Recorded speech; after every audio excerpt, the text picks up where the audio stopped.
বৃহস্পতির যে গ্রহদোষ থাকলে বৃহস্পতির গ্রহদোষ কেটে যাবে। এই অহবিলাম নৃসিংহদেব আমরা গেছিলাম, মানে অনেক হেঁটে হেঁটে তারপরে একটা গুহার ভিতরে আছে। কিন্তু ওখানে একটা মজার জিনিস, সারা বছর ওই কি বলে যেন ওই চন্দনে ঢাকা থাকে সারা বছর। এই অহবিলাম নৃসিংহদেব চন্দনে ঢাকা থাকে, এই চন্দনে ঢাকা থাকে। আর এই যে অক্ষয় তৃতীয়া গেল যেদিনকে, ওই অক্ষয় তৃতীয়ার দিন ওই নৃসিংহকে বার করা হয়, চন্দন সরিয়ে।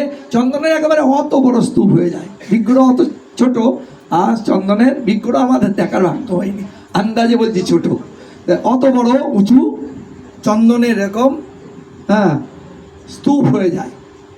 তো ওখানে সেখানের পূজারীরা, আমি আবার আরতি করলাম, তো ওখানে পূজারীরা বলছে যে ওই নৃসিংহদেব ওই যখন বের করে অভিষেক করানো হয়, অভিষেক করানোর পরে চন্দন মাখানো হয়। এবার চন্দন যে ওই যে শুরু হয়ে গেল চন্দন দোয়া, ওই যে চন্দন দোয়া শুরু হয়ে গেল, ওই 1-2 ঘন্টায় যা লোকে দেখতে পায়। আর আর ওই চন্দন দোয়া শুরু হয়ে গেল মানে ওই আস্তে আস্তে ঢাকা পড়ে গেল, আর ওই 1-2 ঘন্টার ব্যাপার। এই হচ্ছে অহবিলাম নৃসিংহদেব। ওনার নাম করলে বৃহস্পতির দশা কেটে যায়। মাললা নৃসিংহদেব, মাললা নৃসিংহদেবের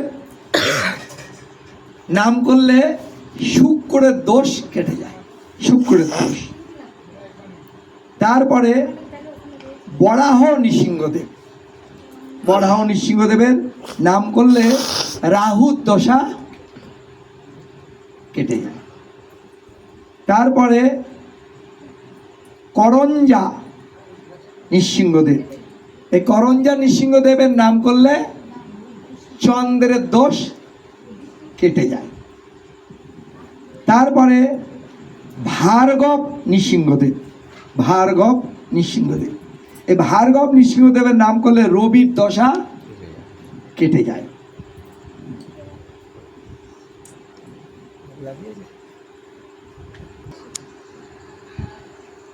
তারপরে যোগানন্দ নৃসিংহদেব, যোগানন্দ নৃসিংহদেবের নাম করলে শনির দশা কেটে যায়।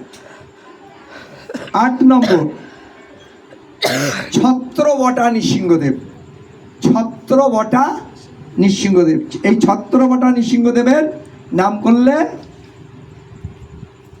কেতুর দশা কেটে যায়, কেতু কেতু কেতুর দশা কেটে যায়।